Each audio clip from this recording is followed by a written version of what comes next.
Finally done with all the decorations. Halloween is definitely my favorite time of year. I wonder if the trick-or-treaters will like my spaceman costume. I even got the cool Heart of the Ocean necklace, like from the music video. Hey, how's it going, Brett boy? It's good to see... Okay, Brendan. What did you do to the studio? Why do we have spooky Halloween shit all over the place? I mean, I'm just getting into the holiday spirit, man. Hey, do you mind hanging some more cobwebs in the corner over there? Brendan.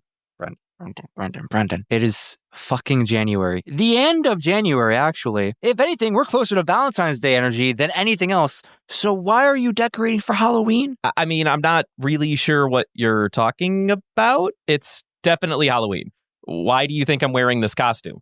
Because you're a basket case? No, I'm a spaceman. It's not Halloween! It absolutely is. Brendan, I swear. Actually, better yet, I bet absolutely 0 people show up for candy tonight because it's snowing outside. You got candy for trick-or-treaters, right? I mean, yeah, of course. And I got them king-size bars. Okay, that's pretty good. That's pretty fire. You're a good neighbor. But now my point. Absolutely no one is coming to trick-or... Knock, knock. No. Yo, Justin, do you mind getting that? There's no way. Oh, thank Christ, it's just Christian. Yo, how's it going, dudes? Christian, you have no idea how scared I just got. For a minute, I thought you were actually... Wait, Christian, what are you wearing? Well, it's my Arizona can costume. It's pretty obvious, I think. Why are you wearing your Arizona can costume? Well, it's Halloween. Trick or treat. Told you. I am surrounded by idiots. Every fucking week, it's the same shit. I can't keep being the only motherfucker with any brain cells, man. 2! I only have 2! You're gonna tell me that people are only rocking 1 right now? Ooh, How many are those king-size candy bars? Friend, ow! Oh, I mean, it's those king-size candy bars. You want the Snickers? Of course I want the Snickers. Wait, you got Milky Way in there too? Oh, I got Milky Way. I'll You take don't one of like each. peanuts? No problem. You got peanut allergy? No, I definitely love peanuts, but I want both. All right, no problem. Fuck yeah. You got a All Twix right, in there see ya. by any chance? Sorry, what? You got a Twix in there by any chance? Yeah, I got a Twix. Get over here, big guy. Wait, is it a left or a right Twix? I mean, it's both right now, but I mean, we can split it and then create a debate if we really want to. Maybe we save it for later. All right, yeah, we can save it for later. Anyway, hey, are we going to start this recording or what? What's going on? Yeah, let's do it. All right, great. Glad to see you, Christian. Does anyone want to do the summary this week, or are we just maybe we just don't do it? Maybe we shouldn't do a summary. Have we ever done that? I have ever made that opportunity, or rather, I have I pitched that idea before, and it's been shot down every time. And I'm not about to have somebody else pitch my own idea to get it shot upright. But you know what makes it funnier this time around, Justin? There are What? times where you pitch, we don't do a summary because we haven't written one. There is a written summary here. We could just not do it. I think that's funny. Well, considering I put my name in it and I wrote it, I'm going to read the summary this week. All right, fine. All right. Go ahead. This week on One Piece, we finally... Just gonna... Yeah? We What? finally, We what? to be continued. Dun, dun. Episode over. What happened to you? My brain broke in the first 5 words. Hold on, please hold. And he thinks he's the one with more brain cells here.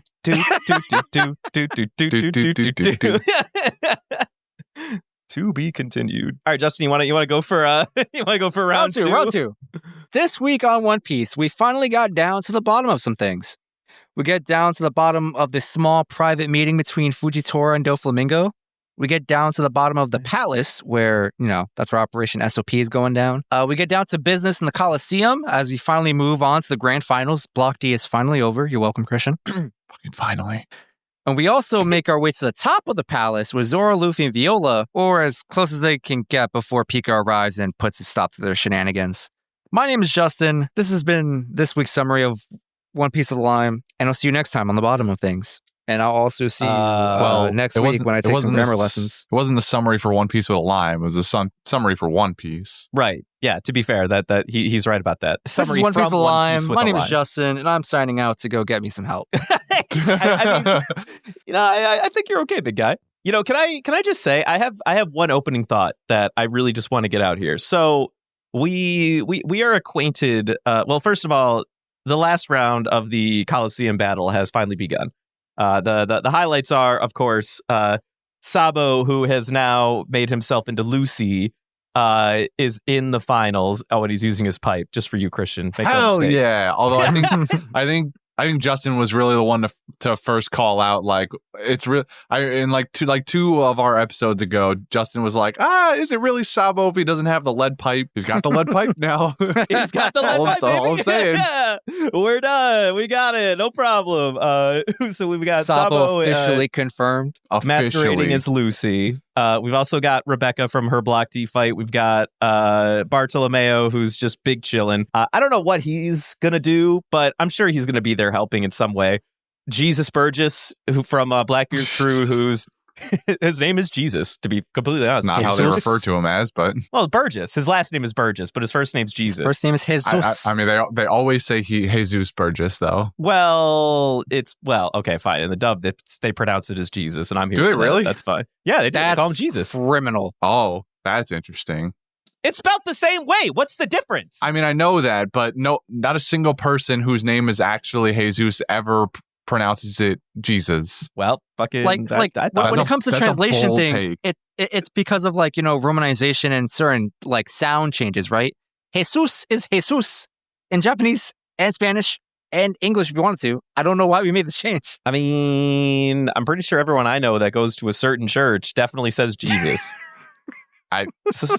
Not the same thing. I mean, I'm just saying. I don't know, man. I don't think this is that hot of a take. Anyway, I don't know why we're dwelling on it. He does look a little bit like Jared Leto. Anyway, moving on. Not. Long hair does not equate to. I don't know. He looks like he could be the singer of fucking what's the 30 Seconds to Mars. 30 Seconds to Mars. Whoever the fuck they are. He looks like Jared he could scale Leto a building. and a part of Mars. Have you seen that guy? He is a beefy man. And then, of course, Diamante. So this is the part that I love the most. Our opening to introducing all of our fighters to this leads us into, but of course, some fucking salty ass dudes from Block D that were chanting for a rematch and a recount.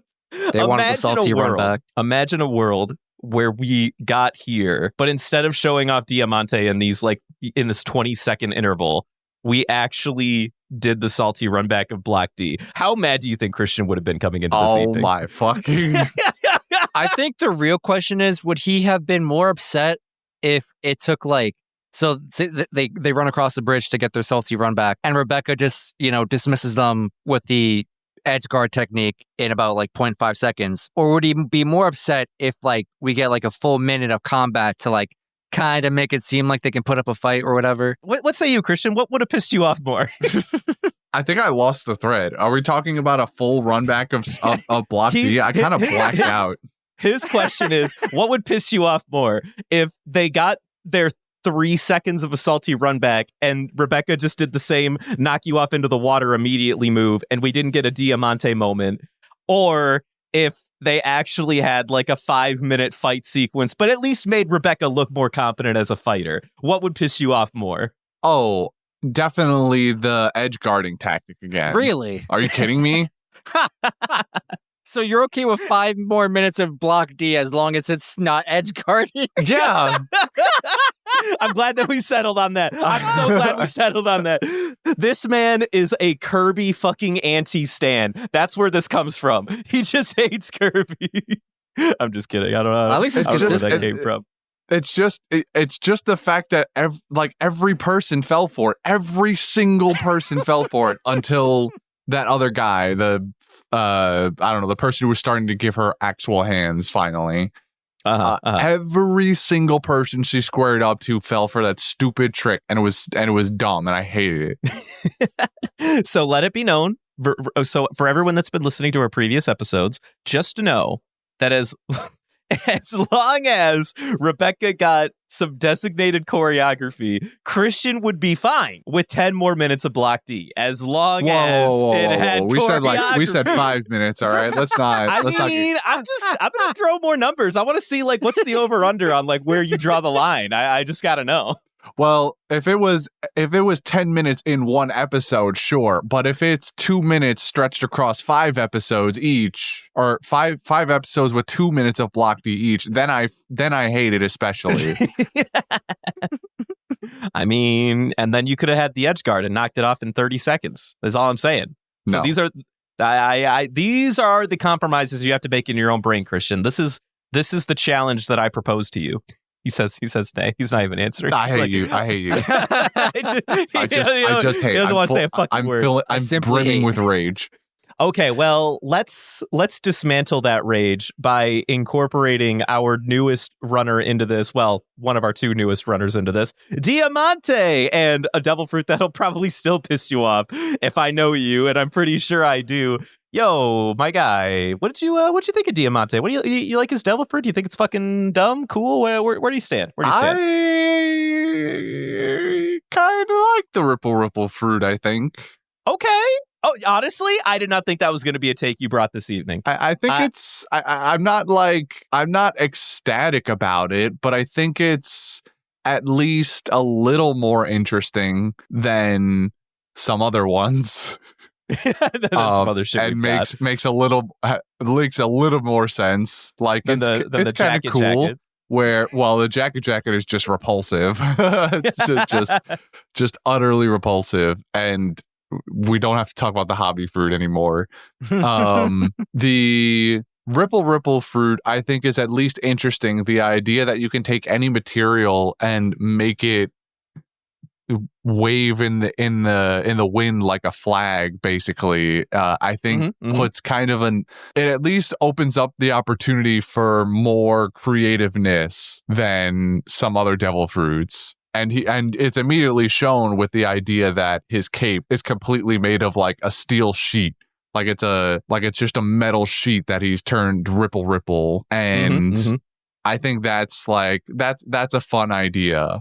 And clearly he can manipulate the shape also, because then he does the thing with his sword where he turns it into the bull charging weapon or whatnot. Yeah, he's like turns his sword into a bull for some reason and goes like, "Ole." Yeah, so things don't have to necessarily retain or return to their original shape. He can ripple them, mold them into something different, and then leave it there. So that poses much more variety of technique than anything else. So I dig the Ripple fruit for now. We'll see if any other bullshit kind of comes up later, but for right now, preliminarily, the Ripple fruit is getting a thumbs up. Okay, interesting. I want to peer the curtain back. I think even by first impression standards, Ripple fruit gets a lot of hate in the community for just being a really fucking weird fruit.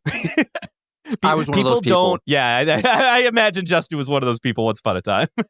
I've seen the light. It's not so bad. Well, what's the argument there? Why don't people like it? Some people find, and I'm usually not a hater of most things, so I don't really think I could stand behind this argument. But from what I can tell, a lot of people will find the idea that your power just being making something wave in the wind to be kind of pointless. But to your point, you make it moldable, and that can be fun. However, you're still limited by only the tools that you can mold. Like, you'll never be able to do like a Luffy, make your thumb big and, punch people with a giant's hand or something like that, which is also fun, but in different ways. So I think a lot of people just see this power and only think limitation instead of thinking of the creativity that can arise or something like that. If I could be so bold. I think maybe I was a little bit on that train as well as I was at the time harboring some similar energy you and Devin had when it came to the pawpaw fruit. I had a little bit of that going on. But now that I'm on my rewatch, I've seen the light. This is cool. This is great. I am genuinely concerned that as he shows off more of his bag of tricks, so to speak, you may not like the power as much. I don't know. We'll get there. I'm a little excited. I honestly I'm a little scared. don't think that's entirely fair. I think he's still really cool. He's just a goon. He himself is a goon. But that much is clear. Yeah, he is a motherfucking animal. But I think his power is kind of fun. I think his power is kind of cool. I don't hate it. I mean, it stands to reason that he wouldn't have... surely he wouldn't have attained semi-high status, or as high... I shouldn't even say semi. He has high status in the Don Quixote family without being able to use his fruit to some sort of advantage, right? Like, it can't, obviously can't just be about, I turned this piece of sheet metal into a cape. Look at me. Like, it's gotta go deeper than that somehow. And I'm sure it does. I'm sorry. I need to interrupt you because I just had the greatest thought. Christian, you've surely played any number of the Batman Arkham series games, right? I played the first one. Okay.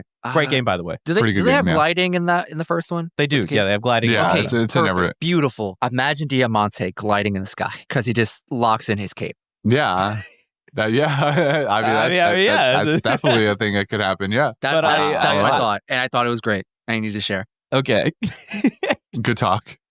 It's great talk. I think, but isn't that kind of what One Piece is about though? A lot of the times with these devil fruits is there's so many, maybe not so many, but there's a lot of devil fruits that on the surface level they just feel like, okay, well, what do you do with this? Like, what are you supposed to do with this? Like Luffy's, Oda himself was like, I just wanted to give him a dumb power that I could make OP somehow. Like how much could you do with Stretchy? But then Luffy does so much with Stretchy.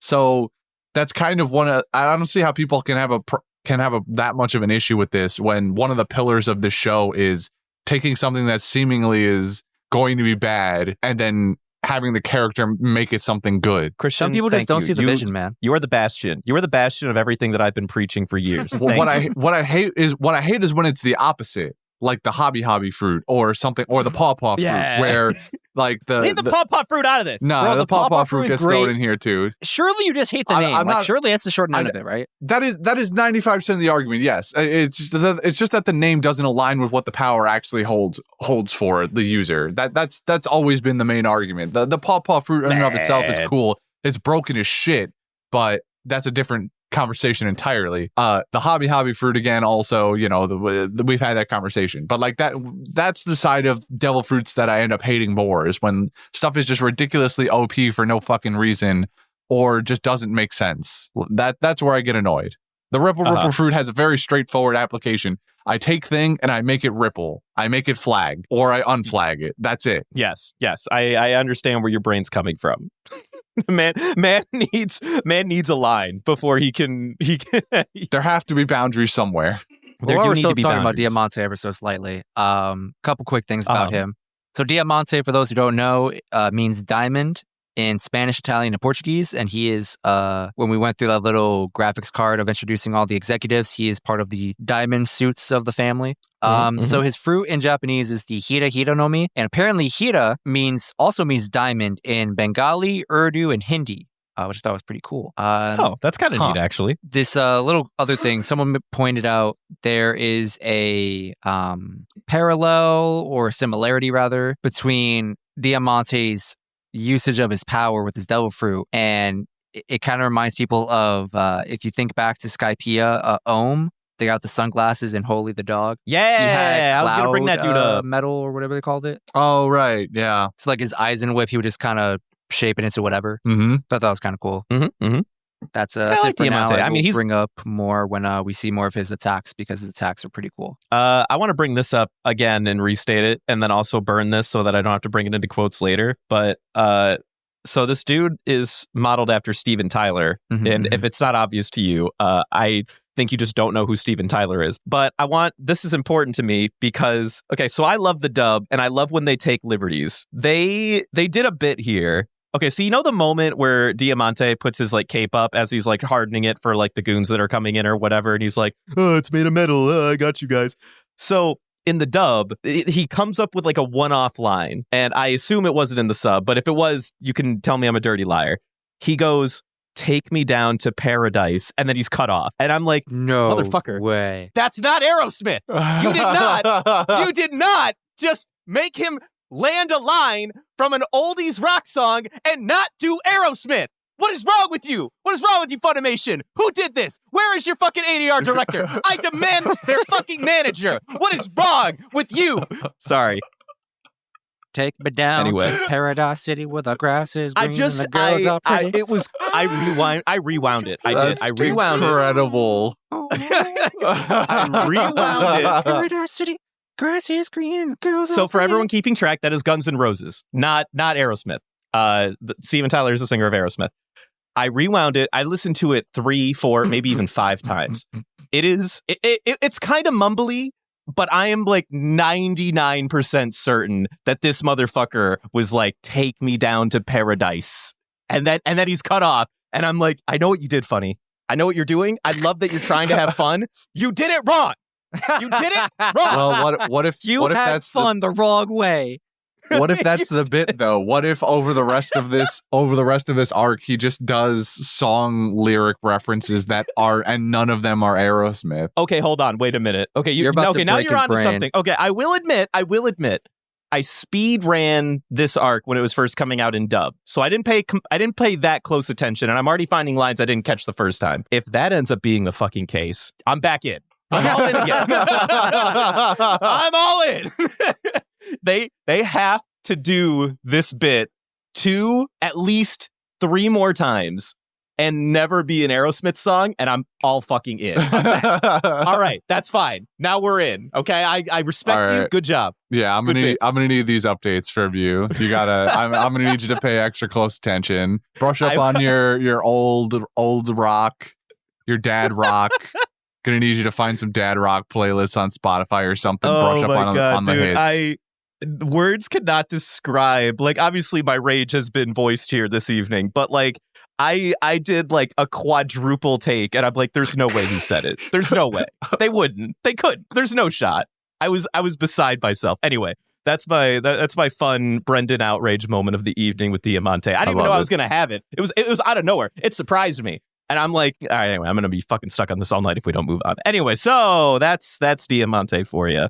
What else happened? Oh, yeah, we go back to the palace. Well, before we go back to Luffy and team and their efforts to do shit, I feel like these bullets are a little backwards. We should talk about Fujitora and Doflamingo. How do we like that scene? Was that do we where do we think Fujitora stands? I feel like. I mean, I feel like he said it, but I kind of want to like delve a little bit further into like, where do we really feel like he stands in all this? I suddenly feel like he cares less about being a Marine and really just has a particular agenda, and he sees the military as a way to achieve said dream or goal, whatever. Mm-hmm, One of them being, I'm getting rid of this stupid warlord system. I hate them. Dude, I mean, and how? I mean, I gotta agree. What about you, Christian? What were your takeaways on this? I really like Fujitora. I think that comes as no surprise. I'm pretty sure I've voiced that opinion before in prior episodes, but with each time that I see him on screen, I just like Fujitora more and more. And it's very interesting how each of these admirals leave different impressions on you. Like, you know, Aokiji's the much more laid back guy. Was the more laid back guy, no longer an admiral, of course. Then you got Borsalino, who's this kind of like memester, but can really like buckle down and fuck shit up if you need to. Fujitora's got this overwhelming sense of justice and so on and so forth. And I just really like the direction that they're kind of taking with Fujitora, is because there hasn't been a set of Marines or a Marine character outside of like Kobe that has really been, I'm here for justice. Like, I want to do the right thing. And it's kind of refreshing to see someone in an actual position of power. I mean, I guess you could kind of make an argument for Garp, but even then, Garp has made questionable decisions. So for sure, Fujitora, especially finding himself in this new position of power where, and they just had to remind us that it was just by random military draft that he ended up here, by the way, is kind of I don't feel like we needed to keep dredging this part up because it's the only thing that I hate about Fujitora and his circumstance. Yeah, I getcha. I like that we have this guy who's really just on the side of doing the right thing and or protecting the people from corruption. So I really enjoyed the scene between Fujitora and Doflamingo. Now, of course, obviously, his initial position, it puts him at odds with our Stretchy Boy and company. So we'll have to see how that plays out. And maybe they can talk no jutsu friendship their way into Fujitora's heart. They already kind of, they have that interaction from the bar already, but Fujitora's morals probably won't let him like really join the side of the Straw Hats, or at least be amicable to them, unless Doflamingo does something extremely egregious. Which you think this is a Fujitora friendship arc in disguise? What I'm looking for here, what I'm looking for here is another smoker coon.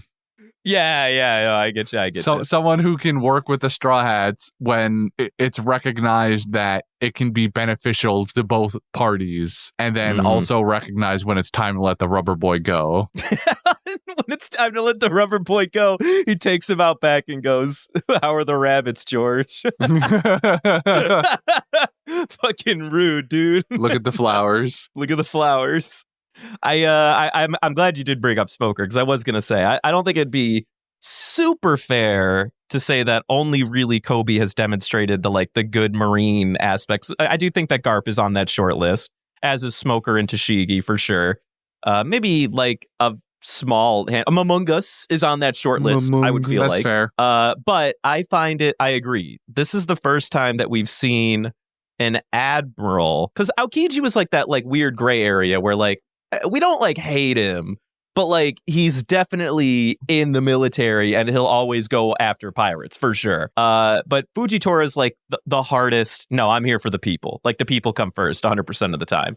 And I do enjoy getting a character like that, whether or not he is shoehorned in through the military draft or not. That's kind of fun. I do have one other question, though. If Fujitora is going to be a good admiral, where do you stand on what you think Fukurokuju will be? I'm not Fukuroku. How do I say his fucking name? I already forgot. Ryokugyu? Green Bull? Ryokugyu. Thank you. Sorry. I said his fucking name. Ryokugyu. It's just harder to say for us because we're not fucking Japanese or whatever. But where do you think he stands, either good or bad? I think it kind of stands to reason that Green Admiral will be kind of a loose cannon. Okay. We don't really have one of those or have had one of those. The closest you kind of come is Borsellino. He's a little bit of a loose cannon, but he'll still get the job done and listen to superiors. I think if I'm a betting man, Green Admiral will be much worse and kind of I have this position. He'd be more akin to a warlord in essence, where wow, all the way at that end of the spectrum, huh? Well, I mean, kind of, yeah, where he's like, I work for the military. My title is admiral in the Navy. But at the end of the day, I'm just gonna kind of do whatever I want, and I have this position. Fucking rude. Yo, what if Crocodile's the other admiral? You think they would give him no shot? Okay. What are you talking about, dude? Okay. Wait, no. Was I gonna say it? Should I say it? Say what? What are you talking about? Well, what are you talking about? I was gonna say, would you think Buggy D Clown would be admiral? Buggy D Clown, which I'm pretty sure doesn't make sense because we already have his position. Yeah, I was like, he's a warlord. You said it yourself. That new admiral's probably a warlord. I said warlord. I don't know.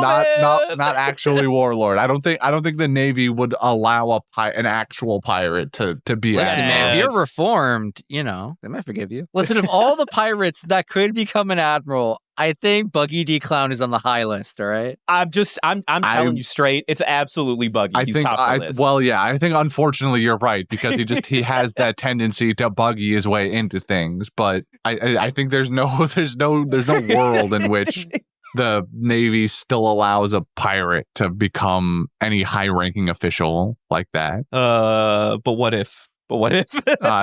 Stop. Give me some dream. What if I told you that Buggy had a stark resemblance to an old-time fucking samurai movie actor from back in the 1960s?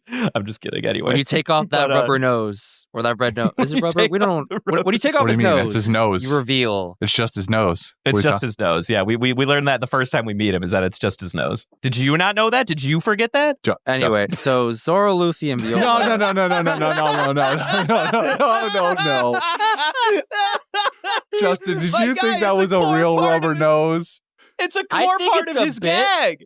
It's a bit like it's a gag to like it's his nose, but like that's not his fucking nose. There's no way, right? No, dude, it's his No, fucking it's his nose. That's why he's always mad when you make fun of his nose, because he can't do anything about it. My guy, Justin. There's no you way cannot this be- guy is really walking out here with a tomato on his face. What I do you understand mean this is there's One Piece. no way? I know what you're gonna tell me, and I know how crazy I sound given the universe we're in, but there's just no way, man. This is the line in the sand? Listen, you've drawn crazier lines, all right? I want to hear this coming from you. That is not true. Oh, That is very man. true. I don't know if that's entirely true. We've drawn some pretty outrageous lines in the sand for sure. I don't think your line in the sand is pretty rough. I'm gonna level with you. That's a pretty rough one. I don't want to live in a world where Buggy D Clown is like a clown. I think we said this as a joke a long time ago where I like can't- clowns are a race of people. I don't want to live in that world, all right? I don't like clowns, all right? Buggy's cool.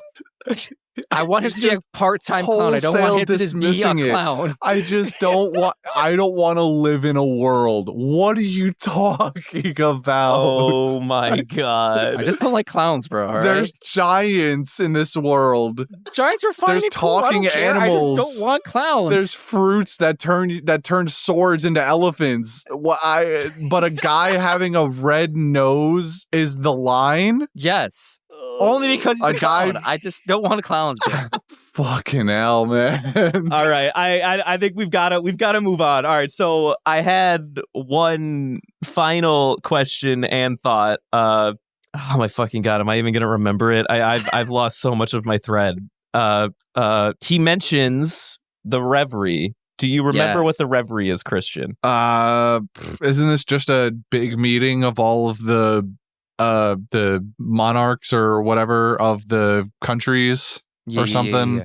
The That is correct. 12 countries, 12 nations. Well, it's more than that now. So the original 20 countries founded the world 20. government, but now the reverie incorporates the placing rulers of those descended nations plus the other nations that have allied over the last 800 years, which I don't know what that number is. It's probably like 40 or something like that. But of the nations that are there, not all of them are the original 20 nations because others have like aligned over time. So basically, we're getting the And United then- Nations General Assembly sometime this year. And then Alabast elects to no wait, they're there, right? Yes. The Nefeltaris were the only ones of the original 20 in That the didn't original go up- alliance. That didn't go up to the celestial dragon status. That is correct. Right. That's what I'm thinking of. Okay. Yes. Yeah. And then the last thing, I did also hear that Fujitora was like, in a faraway kingdom, a country was ravaged by a warlord. And I'm seeing some similar shit around here, and it probably would have gotten really bad. Did he say a do you think he's warlord? talking I know he about said Crocodile? pirate. I'm What- pretty sure he's what- talking about Alabast. Yeah.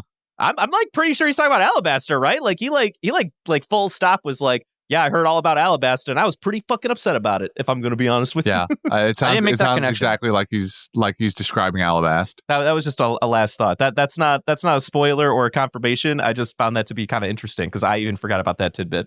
I'm glad you brought it up because I did definitely make a mental note of that, but didn't make a physical note. So I'm glad you remembered to bring it up here because I also found that very interesting that we would reference that. Doesn't seem to it's just a fun reference if you kind of pick up on Agreed. it. I don't think it's going to really amount to anything in particular other than affirming Fujitora's morals on the situation, but it's very fun. Mhm. Well, maybe it could be Oh, boy. drawn to parallels. Because I think, was it Brendan? I want to say it was Brendan. I'm going to say it was Brendan. That Okay. there's been some type of parallel drawn by us between Alabasta and Doflamingo, or Alabasta and Dressrosa. Thank you. Me. Where, similar plot lines are happening, right? Warlord takes over a country. One just failed and one is currently succeeding. So maybe this could go further in that parallel kind of thing, Well, yeah, I mean, Doflamingo has already succeeded and has succeeded for years at this point. The further parallel is that a war is probably about to break out, assuming that Operation SOP goes through and actually works the way they assume it's going to, and all the toys wake up and start fighting. Then a war will, essentially break out at that point. It'll be like a 3-way war at this point because you'll have Team Toys and Tontatas. You'll have Doflamingo Don Quixote family, and then you'll have the Navy also present. So a sort of mini war will break out here, furthering the Alabast parallel. I just don't know. I don't know like how much. It doesn't really go much deeper than that, I don't think. That's my only, like, it's fun to reference it and to recognize the idea that they are similar situations. I just don't know that it goes any deeper than a war is also about to break out here. Unless like we start getting poneglyph action, then, you know, maybe we've got some deeper connection here. Well, with that being said, we might as well move on to one of our tag team boys that are running through, being led by everyone's favorite Viola. And can I just say, something about these fucking costumes fucking tickle me, man. I love it. Every single time it pans over to one of them and you're just hearing their voices coming out of this fucking frog with a dead expression, being like, oh yes, we're on our way up to find the secret passageway, Miss Ninja, or whatever the fuck he says all the time. I fucking chuckled to myself. I love hearing Zoro coming out of that fucking, that cat with the lifeless eyes, and then Luffy with that dumb shit-eating open-faced carp koi, whatever the fuck it is. I love it. And he keeps sticking his stupid face out of it every time too. It's just, it fucking tickles me, man. These idiots running around in costume was probably my favorite part of these episodes, if I'm going to be honest. That's a take. I mean, I thought it was funny. And also, think of all of the animation efforts that they saved, because they're not animating any talking. They're just have these deadpan shitty costumes that just sit there as the voice actors talk into the costume. Power to the animators, dude. Power to the animators. But of course, our team... Go ahead. I mean, we're going to move into it. So Viola's got, you know, her plan of attack, you know, stealth, covertness. And she got Luffy to play along halfway, until she didn't. Maybe. And she's like, hey, you know, we got up to like this first floor kind of thing. Like we passed the first staircase. No one's noticed us yet. We're just going to take the second staircase over here on the right. So, you know, no need to do anything rash or loud or anything to draw attention to ourselves in general ever, really. And Luffy just wasn't having that. He's like, the fastest way to anywhere is in a straight line. So I'm punching down this door and alerting everyone. I have a theory how she was able to convince him in the first place. Okay. Seeing that secret passageway was kind of fucking cool. And I think he was into it. But then after he went through secret passageway, he's like, listen, I'm over this. We're going through the front door. Do you want to go through second secret passageway? Nah. Like, we did that. We've already done that bit. I can't do anything twice. I'm carving my own path. Like, his first instinct was, ooh, piece of candy. And then, like, he ate his candy and he's like, I'm full now. Needs more meat.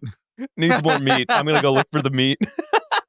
God damn it, Luffy, never change. I've never felt super angered by Luffy, more than I think I have in this particular moment, where I'm like, why? Just why? There was no reason ever. Just why, man? Just why? Just why? Man was getting stir crazy. He was tired of running around in that fish. My man got the zoomies at the worst possible time. Also, did anyone else question how the gum giant pistol was going to work? Because when he was first doing it, I'm like, he's definitely throwing that fist through the mouth, right? And then, like, we see him throwing it, and his arm is just, like, breaking out of the fin that's in the costume. I'm like, oh, I didn't know it worked that way. Well, that's convenient. Yeah, didn't he like literally roll up the sleeve? Didn't it like roll up like a sleeve, the fin? I think maybe I'm misremembering. It's been like a week since I watched these episodes, but I feel like less rolling up and more like pouring out. Like his arm just kind of poured out as he got bigger. You know what I mean? My memory was like he was literally it just came out like Play-Doh, you know, like it just came out. It existed. I'm also like surprised that like any part of that suit, like pasta machine. What do you call it? Sorry, survived, I guess. Like I fully expected the suit to explode when he went like giant mode or whatever. Me too, honestly. In fact, the fact that it lasted that long, I was extremely surprised by. But we saw the poof though. I thought that was kind of nice. We don't forget that there's always a poof when you get rid of his costumes. Yeah, shout out to Kinemon. Shout out to Kinemon with his perfect devil fruit, by the way. It has no problems. Has a lot of utility. It's completely useful. Look at all this utility. Look at all this. Sorry. So we move down toward the castle. Moving on. They're this group of we're with at the moment. are just kind of plowing through Doflamingo goons trying to make their way to the top of the palace. And Viola warned them already about Pika. She didn't exactly say what was like gonna happen, but it's like, hey, you don't want to alert Pika. If you alert Pika, this plan is going to shit. And so we alerted Pika. I know that this is just like, I know this is Oda's writing at work, but it is really funny to me that the woman whose role at this point is giving intel to the team is extremely vague on what Pika does or is at any like at every opportunity. At no point does she expand on Pika. She's just like, well, we don't want to run into Pika. Like, he's bad news. And like the other thing too, no one says, well, what does he do? Like, why is he bad? Like, should we know anything about him? Like, is there something we can do? And she's just like, we can't cross Pika. We must go through secret passageway. Here's my devil's advocate argument. Okay. My devil's advocate argument is Viola already recognizes that these three fucking idiots, if they hear about a really strong enemy, are going to want to go and fight it. Okay, there might be some truth to that. That's kind of fair. That's fair. Well, has she parsed that out? Maybe she has. I think Viola's a smart woman. I think she parsed it out the second she looked at them. Yeah, there might be some truth to that. I think the only one who maybe would not have fallen for it is Kinemon. But even then, like, because he's trying to go find his friend, and he may be more on board with stealth. But Luffy and Zora would be like, yeah, boy. I've been waiting for this one, baby. A big, strong enemy, you say? Can you tell me more? Unbeatable, you think? So what do you think about Pika and his stone fruit, Christian? This shit is nuts. Okay, I feel like a clarity. Just let me ask you: do we want to clarify his devil fruit right now? Because I think it's kind of important. So I know you guys. I know you're asking Justin, but I'm going to give you what my understanding of it is as it stands right now. Is that Pika has this seemingly unique Logia style ability to, instead of be able, or kind of the same thing, I guess, but instead of just manipulating stone or being able to like produce stone. Like, you know, you have ice, you make ice, fire, you start making fire, your body is fire, you can throw fire, whatever. Pika instead can fully integrate himself into stone and manipulate it how he's already existing stone as he sees fits. It doesn't seem like he can produce like other Logias. He has to, it has to be there already, and then he's an earthbender. He's essentially an earthbender. He's an earthbender more so than like any other example, like parallel between Avatar is, I think. You know, I'm glad you cut me off, because you know what, with that being said, I'm not going to expand on his fruit anymore. I like the fact that those are your thoughts, and I think we should leave it there for now. Oh, perfect. Because I was actually thinking to myself, I don't actually know / remember which category of devil fruit he's under. And you bring up a good point where he's got like Logia-esque abilities, but we just don't know where he's like clearly defined or whatever. So we'll find out eventually, hopefully. What I really like about Pika is that like when Viola was like, the castle has become our enemy, like at first you're like, okay, come on, like it can't be like that serious. And then he puts his hands in the walls, and then the walls start moving, and you're like, oh, I see. Yeah. The house is our problem now. Yeah, the entirety of the palace and even the ground on which it's built is now Pika's property. Is Pika's battleground. I'm having a brain. My brain, it's wrinkly. I have a thought. The whole third brain cell activating. My third brain cell. Those damn neurons, they're clasping. He's opening up his third brain cell. It's generating. Like awakening your third eye.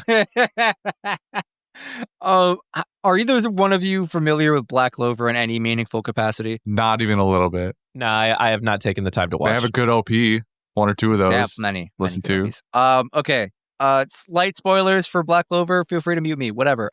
In Black Clover, they have a base. Beep. There is a character who can take the base and like turn into a mecha, essentially. We about to get Huh. Palace Mecha from Pika, bro. We about to Oh, get don't say Palace that because that reminds me too much of that shitty movie Katakuri Castle. Oh, Now which I don't want actually- this. Now he hates it. Now he's like, no, I don't want any of this. What if he's already a mecha Christian? I mean, what is Stone a mecha? I mean, it would stand to reason, right? He's what integrating himself is- into it the same way a pilot would into a mech, right? I'm just saying. That's all I'm saying right now is what I'm getting at. Like, is he not a mech? It sounds like he is. We It fed kinda a sounds like he's a iron mech. suit of armor, the stone fruit. He's a stone mech. He's Yeah. just an old-fashioned mech. That's like the crux of what this fruit is or isn't, right? Is his body fully intact somewhere in that stone and he's literally just piloting it like a mech? Or does his physical body like dissolve and spread throughout the stone that he's controlling? And so like it just like his cells like on a cellular level are spread out throughout all the stone, and then he just comes back together when he wants to eject himself from it or something like that. So, if it's the former, then I mean, really in either instance, he's still essentially piloting a stone mech, but the former is A very little bit more like- traditional. Yeah, the former is far more traditional of like a pilot situation. Yeah. Than the latter or whatever. Yeah, totally. Yeah, I'm interested. I'm interested to see exactly more of the nuances of Pika's devil fruit for Pika's this pretty cool. specific thing. Like it's very unique take on. I presumably it's a Logia, so it's a very unique take on Logia, and I'm kind of wondering like why his or hers. I don't know. Is Pika's dude? Pika's dude, right? We don't really. Do we actually know? No. We'll keep that surprise for you. We'll say Yep. we'll say we don't know. They All might have right. said a pronoun at some point during the episodes, but we'll just say we don't know for now. Yeah, we got, I don't we actually got remember. time. So yeah, I'll. What makes Pika's unique? Why is Pika's unique? Is it just like happenstance, or is there something about it? I don't know. Mm-hmm, Is it could it be ancient devil fruit like the dinosaur one for some reason? Ancient model Logia, the stone. Stone. Mythical Yeah. Zoan, blah, blah, blah, model stone or something. Yeah, like Now mythical, this- mythical Logia though. This is pod racing. Mythical You've got Logia. me Shut now. up. Shut up. that. It's a man, I call it like I see it. So you don't hate Pika so the far. last Nice. thing on the I do not hate Pika. we like Pika. The last thing on the table is honestly Frankie doing Frankie things, and he's being a champion. I gotta say, One the man nining, cannot send be me stopped. everyone. One be 1,000ing. Yeah, he's like, and he's having a great time. Like the worst thing that's happened is he singed his hair that one time and was like, do I want to change my hairstyle? No, I don't think I do. I like the canon. The canon stays. Nothing beats it. What a fucking dumb bit. That's And they great. give him It's time amazing. to fix it too. He's like, he even does the whole like robot voice, 3 seconds for a new hairstyle, and then everyone's like, "What the fuck?" He and he's tells like, her, "Do I "Give want me 2 this one?" seconds. No one move." Yeah, like everyone just like fucking relax for a sec, all right? Like because I need this. Like See my hairstyles. favorite part is earlier when he gets down and he's got to take out a bunch of goons and he Right. goes, Frankie rocket, and then it like the camera zooms into the barrel of the cannon and all of them are expecting something to explode from the cannon here. No, you And took there's one a of my There's quotes. a 10 I'm so sorry. There's a 10-second pause. And then he goes, "Oh, right." And he taps his shoulder, launcher, and shoo, shoo, shoo, shoo, shoo, shoo. Actual rockets come out of his shoulder. And they're like, "Oh, you fucker." Well, no, did one goon literally say, "I thought he was going to shoot the rockets from his hair, Oh, but I guess absolutely. not." Mm-hmm. Okay, As he's okay, running I for just his wanted life to from make a sure. rocket. I really thought he was going to shoot those from his hair, but I guess not. That's cool. Whatever the It doesn't fuck really he's matter, doing. but it's still going to bother me. It's still fucking scary. Oh man, you bastard! How dare you? That Marine goon was my quote. I guess I could have saved it. You didn't actually quote it, but you got that far, so I didn't want it to be left up in the air. Love that shit. And then Senior Pink is having a great time watching this. By the way, he's got nothing but respect for the Frankster right now. He's vibing. He's like, "That's a man." He is. There's that one bit where he tanked a rocket shot and everyone's like, "No, move! You gotta move!" And he's like, "I swim when I wanna. You can't tell a man to the swim." shoe breath, the The shoe. Well, don't say the whole brush thing. 'Cause I shoe- quote that too. All right, there's a quote in there. So leave that fruit hanging for me, will you? All right. Anyway, moving on. Right. And then they point out later that the what's his face was laying on the ground back there for the last 15 minutes. I forgot that particular Mock Vice. goon's his name name is Mock Vice. Mock Vice, right? Yeah, Mock Vice. What a He's got a fucking name, beaver right? tail or some shit. He's got I to don't have know a what devil his- fruit because when I was looking at him, he like his costume or whatever. I don't know if he's got like shoulder straps he's got hanging loose or something. He's got something, but he just looks like a flying squirrel. I don't know if they've named it, but he called out an attack. So like if you can like read his subtitles, like you can parse together what his fruit is. Yeah, he says But we tone, haven't gotten, tone, like, and a I'm here formal- like thinking to myself in the corner. I'm like, does he have Miss Valentine's devil fruit? Like, do we transfer that over? Did to we somebody? kill Miss Valentine? Did she I'm dead asking now? myself. I Do mean, we have to call this the Mock Vice Award now? well, wait. No. We don't have to call it the Mock Vice Award. Come on, we still got Miss Valentine, because don't you remember Miss Valentine's devil fruit? It was the kilo fruit. Right, You right, silly- totally different. Yeah, it's totally different. fool. Totally different fruit. Yeah. That's all I'm saying. What I So hate we is don't know that what he's his devil absolutely fruit is. correct, and I don't want to admit it. We Tons 100% would just are heavier recycle than this. kilos. That's Well, all I'm assuming saying. it is the same thing. I'm choosing right now to believe that it's not, but we'll find out, I guess. Mm-hmm. Can you imagine a universe where we really just killed Miss Valentine? I'm like, I Do you mean, imagine a world? Last things that happened. We got Treble's reveal. He has the sticky fruit. How do we feel about that one, Christian? gross. Trouble is See, now gross. it is gross. I don't know.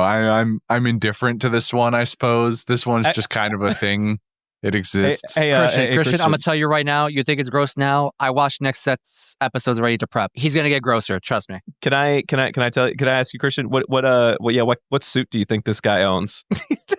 What does that even mean?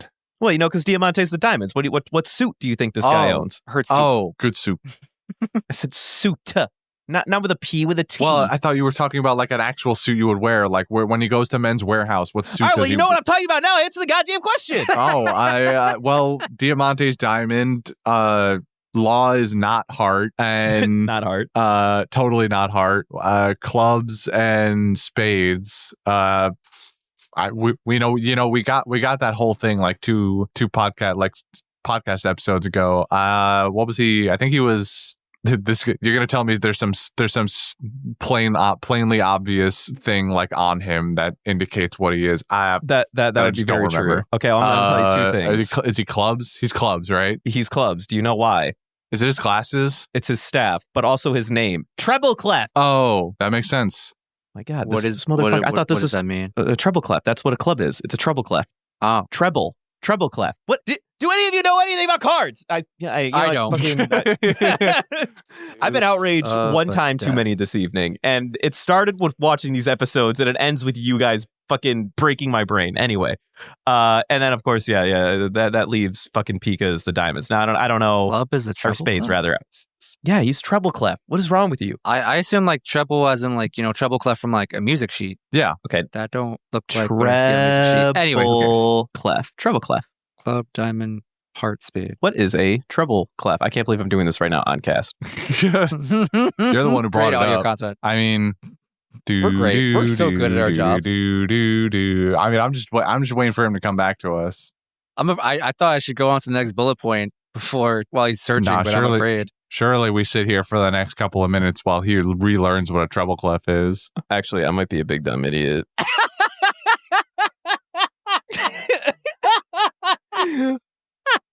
It was not the symbol I thought it was. Uh-huh. It was not the symbol I thought it was. So anyway, he's the clubs, and we don't need to dwell on it any further. we don't need to dwell on it any further. We can just cut the last 40 seconds of me being outraged or whatever the hell that all was. Can I help you a little bit? I don't know if this is what you were thinking of, but apparently clover in French is trèfle. I'll take any resuscitation. any out. Any out you're willing to give me Here's right the about second that. one. I was playing a game with a friend the other day, and we were just like, I just pulled up a random sheet of shapes, and I was like, "What's your favorite shape?" And I chose my shape. There's the primary component of the club symbol, like the 3-leaf clover kind of shape. That image is referred to as a trefoil. Interesting. Trefoil. Oh, I think I knew that. I'm just gonna move on from this conversation because I'm already dumb enough. Anyway, Pika's spades, by the way. Moving on. Viola's also Scarlet's sister, so Rebecca's her niece. We learned that too. All right, Are we good? No, we're not good. We got We one more. knew that though, right? No, we were I think we literally did know asking that. ourselves what was the family line. We were I don't think it was like is- that like big I of a don't- reveal. Yeah, I don't think that's not like crazy. You can put 2 and 2 together because Well, we already think know what we were Viola is a asking- daughter of Riku, and then we didn't I know think we did have one who- question. Was the royal person in her family one of his sons or one of his daughters? I think Mhm, that's what I think that was the last question we had. oh, Correct. Okay, that's fair. Stupid. So we now Yeah, know fuck that you. Scarlet, the mother, was the But one in also the fuck royal me. family. But also fuck you. So yeah, We also learned of the what the Tontata are going to do to hopefully take down Sugar. They're just going to feed her a really spicy grape. we're gonna give her the one chip challenge, the last dab. Yeah, but like times 100. Yeah, essentially. They what was the number? They like tested it on 50 of them. They were all knocked Mhm, out, and like a 18 bunch of them almost died. died. 18 of them almost died. Those poor little Tontatas. Those poor Tontata, man. They were so Yo, fucking. what's they're so the sad. ratio on that? Is that like 25%? Roughly? 20 out of 50 A little more than- basically. Yeah, so that's almost like a third. 40%. Oh my god. It's a decent chunk. It's up there, but hopefully it works out for them. They're screaming in the back, and Usopp has to be the one, the voice Oh of my reason, God, yeah. being like, "Everyone, shut the fuck up! You're gonna blow this for us." Quiet outside. Oh man, Quiet. I love that bit. These episodes had a lot of good bits. I was here for a lot of the bits. These episodes. Mm-hmm. Frankie had a lot of moments to shine. I love the costumes. I can't get over the costumes. Coliseum had a bit of fun because Diamante is a character and a half, and then Also Sabo. Usopp and the just running Tontata. around being a cool guy. Yeah, we didn't really talk about it either, but they sort of revealed how the final round works with the flare fruit being strapped yeah. to the back of a super fish, Mhm, Pretty mhm. much. and Sabo is specifically trying to lure out the one, I guess. It kind of, I don't know, I'm not sure what the point of him trying to lure out the fish first is, because he still has to be the last one standing in the ring, so he's got to fight everyone anyway. I mean, does he? I don't think that was a part of That the was The the rules. condition is you gotta have the fruit and also be the last man standing. Yeah. Listen, do you really think that once he has the fruit that he's going to play by the rules from? Do you think any of them, when they have the fruit, are going to play by those rules I'm by not the end of saying this you're game? not poking holes in their logic. You know, You're right. that's fair. Because once you grab it, Like, what's stopping you I'm from just eating it? Yeah, like I'm a level with you. At this point, the name of the game is first one gets the fruit wins. Like I don't think anyone's thinking I want to be the last one standing. Well, I want to be first the bite first one to wins. put my hands on that box. Well, I think specifically your theory is right when you apply it to Sabo, especially because the revolutionary. I wouldn't be surprised if the Revolutionary Army is like actually here, and this isn't just Sabo going rogue with Koala and what was the fisherman's name again? I already forgot. Hacked. I don't know why I Hacked. said hawk. It's not just them like going off and doing their own thing. If the revolutionary is like here and organized, then it probably does stand to reason. You're right that they grab the fruit and then they have an extraction plan. Or alternatively, I wouldn't be surprised if Burgess also is just kind of like, yeah, I'm gonna grab the fruit and then bounce. Like I'm not trying to actually. But also Burgess likes fighting a lot, so maybe he would just still fight to be the last one. But I guess what I'm suggesting is maybe certain members will continue to fight, but this is a free for all to be the first bite for sure. Like no one's waiting to be the last man the box standing. is like chained. It's not just sitting there on the thing. Like it's chained up and like you can't get to it. So break open the box and steal the fruit. It's not. They're not waiting. It's not like Ennie's lobby logic. We're waiting to like get a certain key to open the box or anything. Like fuck all that. Whoever gets the damn Isn't it though? apple. No, it's not. It's whoever gets to the box first, beats that shit open, and gets the fruit first bite wins. Period. Mhm. Well, First they bite might not win the wins. fight, but they definitely get the power for sure.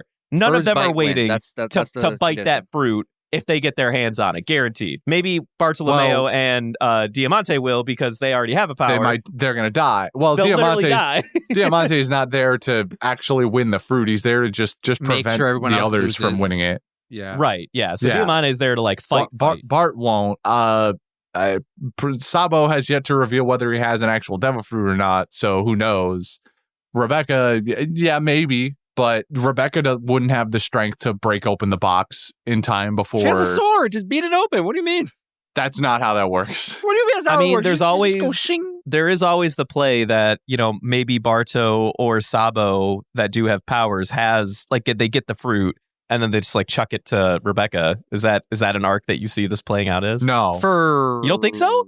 No. I could see Barto getting it and then chucking it to Sabo, but, Yes, I think those two are very much like on team get the fruit in not Lucy's hands. Rebecca is going to want it for herself because she doesn't have she just wants the power, and Burgass probably isn't eating it on the spot either. He's probably going to try and get that to Blackbeard, and then I don't know. I think Burgass out of all of them is the most likely to eat that shit on the spot. He knows. He's like, dude, I want to be a Logia. Fuck all this nonsense. Like, I don't know. I mean, unless he's been given orders by Blackbeard to just eat it on the spot, then I don't think he is. I don't think he's doing it. I'm not saying he's definitely going to eat it, but I agree with Brendan that if whoever has the highest likelihood, it's going to be him. Of just like, I think out of everyone in this competition, he would be my first pick to be like, hey, I have my hands on the fruit. Nom that shit. Well, yeah. I mean, but like by default. Because Rebecca's not, again, there's like next to no world where Rebecca can break open that box on the spot.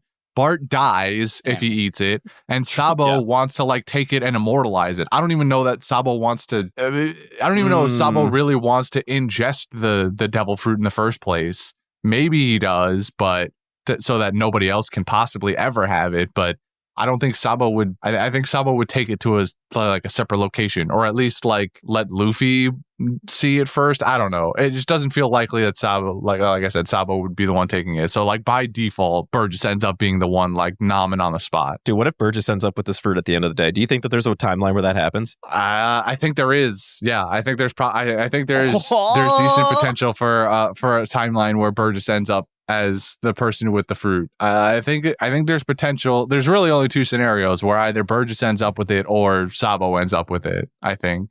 Interesting. Damn, no respect for Rebecca, bro. No respect for Rebecca. No, Rebecca's not getting this fruit. Okay, if Sabo has the devil fruit power, you think no matter what, it's still going to end up with either Burgess or Sabo, and he's just going to take it away. Well, yeah, Sabo's not going to be like, all right, well, I already have a devil fruit, so I'm just giving it away now. He's there for the express purpose of not letting the flare fruit fall into somebody else's hands. Well, what if he likes Rebecca enough where he's like, hey, you can have it because, like, I respect you. You're not bad. I don't think that's happening. What if he talked about it with Luffy ahead of time? I mean, maybe, but like I haven't seen that, so at this point, I have no reason to believe that they would ever relinquish it to Rebecca. You heard him, Oda. He wants a flashback. Give him a flashback. Luffy wasn't going to do it, so. I mean, Luffy didn't know what he wanted to do, but then he was like, I was thinking about it, and Rebecca, she's kind of cool. She gave me food that one time. Like, we can give her the devil fruit. That's his only reason. I don't think. I mean, that would be very Luffy logic, to be fair. There's that one time she gave me her lunch. I'm like, I was pretty stoked about it. We could give her the devil fruit, I think. She seems trustworthy. Yeah, let's be real here. But interesting. I find it interesting, these takes. I want to derail us for one more quick second and bring it back to me. I do want to enlighten you guys to something. So I unfortunately, I think I missed. No, I was here last week, but I missed 2 weeks ago when we first got the reveal that Koala was back. So I didn't know if we knew her name last week because they didn't repeat it or whatever. Now I know they repeated that. You guys know that that's Koala, blah, blah, blah. Anyway, but I would like to bring you down memory lane with me, if you will. Sure. So once upon a time, I was watching this series. I think I had finished the Marineford War. In the dub, I think Water 7 was being dubbed or something at the time. And I was like, do I keep watching this? Am I gonna watch through the time skip and start watching through Fishman Island and all that stuff? And I was like, I think I probably will. So I started watching the sub all the way through Fishman Island. And I think at the time, the anime was actually on Punk Hazard. I watched all the way through until the anime ends. All right, I wait a little while. At this point, I finally start watching Dressrosa. I watched through the majority of Dressrosa. I meet Koala. Okay. At no point did I make the connection that the little girl from Fishman Island was this Koala. At no point. Oh, no. Now, let me continue down memory lane. It gets to a point where I choose at the end of Marineford War on the dub to do a rewatch of the series in sub from the time skip. I rewatch all the way from the time skip through Dressrosa, still never making this connection. Jeez, Now, man. we finally get the dub in Fishman Island, and I am watching the dub, and I'm like, Koala. Why does that name sound so fucking familiar? And it finally, I remember I texted fucking Jordy this day. I was like, dude, I just had the biggest fucking brain blast. The little girl from Fishman Island. Brain blast after reviewing the little girl from Fishman Island is Koala from fucking Dressrosa. And Jordy, of course, like, he's beside himself. He's like, you can't be serious. How fucking stupid are you? Yeah, what are you? Oh my God, man. Oh boy. God, I fucking hate me, dude. Did the podcast start you're yet at that point? crazy person. I just want to let the record show I saw through Fishman Island and Dressrosa twice in sub before I finally figured out by watching Fishman Island in dub that Koala from Fishman Island and this Koala are one and the same. Oh my God, man. I can't. I'm beside myself. This is insanity. Yeah. Okay. I have two questions. One, was the podcast a thing yet when you made this realization? No, Okay, it was cool. not a thing yet. Great. Second question. I believe the podcast officially started when the anime dub was it was in between Fishman Island and Punk Hazard. There was like a super long hiatus where they did nothing for a while. That's when we started. And then after they picked up Punk Hazard, it was it cranked out like nonstop ever since. So we were eating good those couple of years. But Gotcha. no, we were not in the podcast at the time. Second question. Do you believe that if this hiatus had not happened, where, the dub had, in a more timely fashion, given you the dubbing between those two sections, between, Sabaody or Marineford, whatever, Fishman Island to Dressrosa, if the dub had given you that section already, like the first time, do you think you would have needed this many run-throughs to pick up on this, or no shot? I think that's a very deep question. I stand by this one statement. I perceive this series more in dub than I do when I watch it in sub. That is just a fact. That's a thing for me personally. Mm-hmm. I'm more attentive. I vibe a little bit harder. I think I just pay attention and I understand connections better when I watch. You don't have the to series in read the dub. words as much when you get to hear what's going on and look around the screen a little bit more. I feel you. Dog, my head is empty. Yes, I like when people talk to me, not when I read. Anyway, I think there is a world where if the first time I'm watching through this, even with a hiatus between Fishman Island and Dressrosa, I think I make the connection if I watch it exclusively on dub. But I do need to call myself a fucking goon. I did do a back-to-back rewatch from Fishman Island through the end of this arc in not a single sitting, obviously, but all the way through in sub. And it never fucking clicked. It's like zero synapses were fired. I cannot believe this. We watched Fishman Island was almost a year ago for us. We watched the Fishman Island arc maybe 10 months ago, something like that, last early spring. Yeah. I remembered Koala immediately.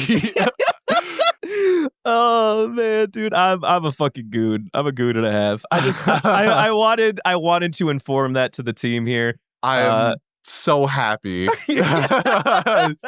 I'm so happy. Oh man, I love it, dude. This rules. This fucking rules. Oh boy, it's so good. There's another eureka moment. Oh, you know what? It was when we were doing it in our podcast. I remember back in Drum Island, I had a similar epiphany where Hero Look is like, "Don't worry, Chopper, your mushroom won't kill me." I said that. No, I know. Well, no. But I had the epiphany in the moment where I realized what he was actually saying is that he is going to commit suicide here so that his mushroom will physically not be what ends him. I thought it was a metaphorical thing. That's what I said. I never clicked until we were talking about it on cast, the physicality of what he was saying. Uh-huh. So I have those moments from time to time, you know.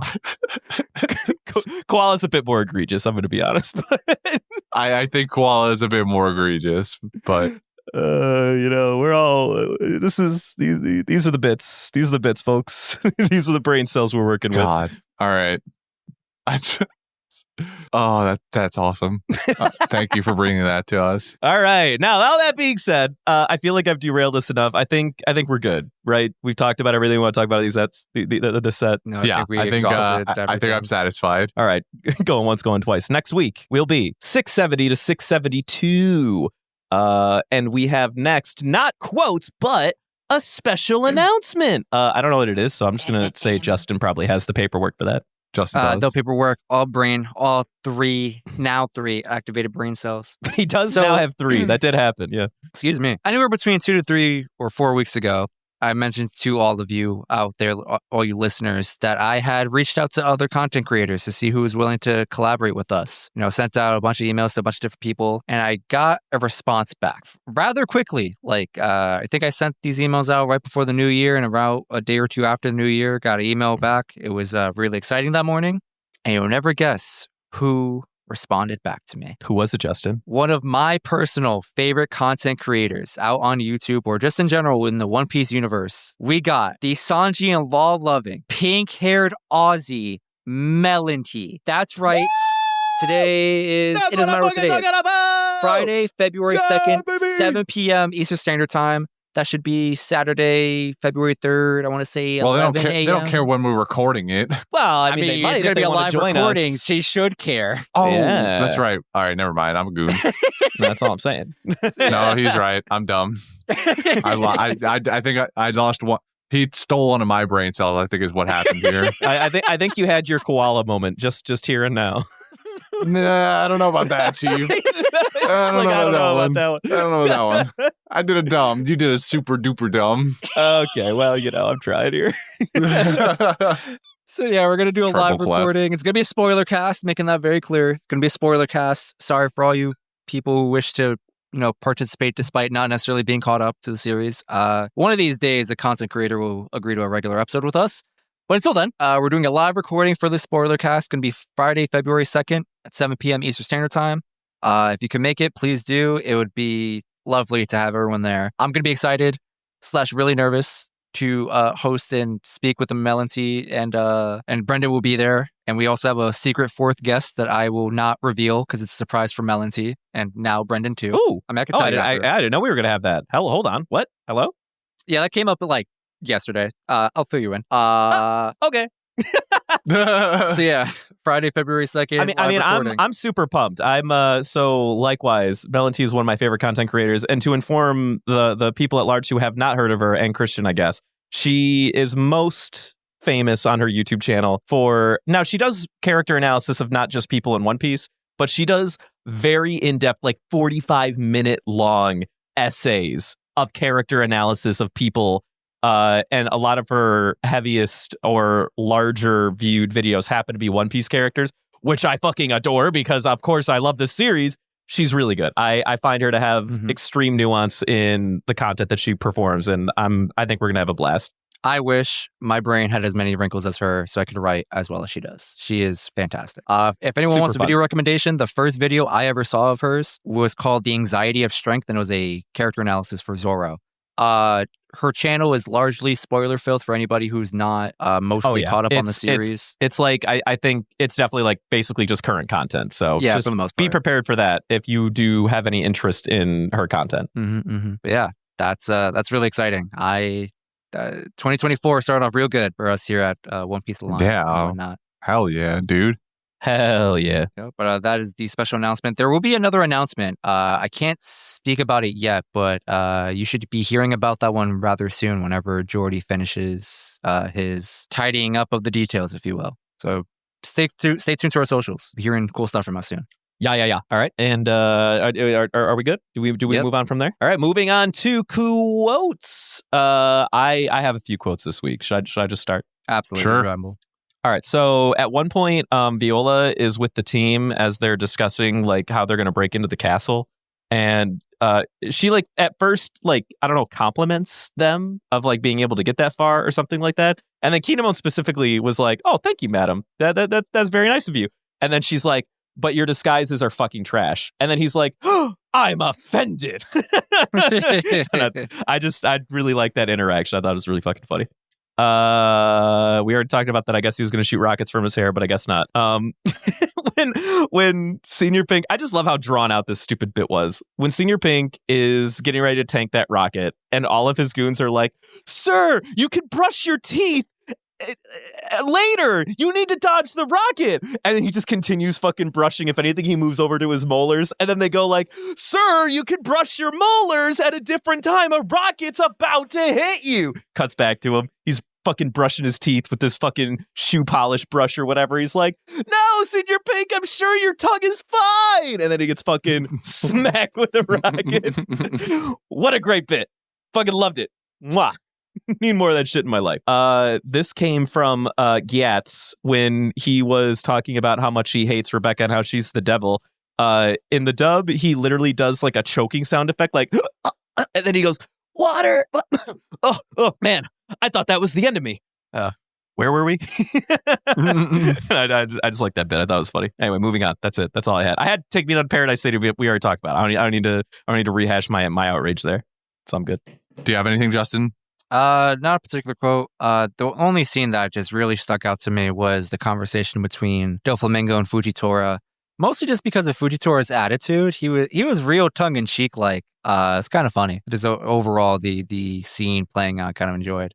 Especially when they have their little struggle where essentially Fujitora threatens Doflamingo and Doflamingo throws a swift kick, gets blocked. And he's like, you make it sound like I should just get rid of you right now if you're going to cause me trouble. He's like, don't worry. I'll play along. But I'll be back for you. Yeah, that's it.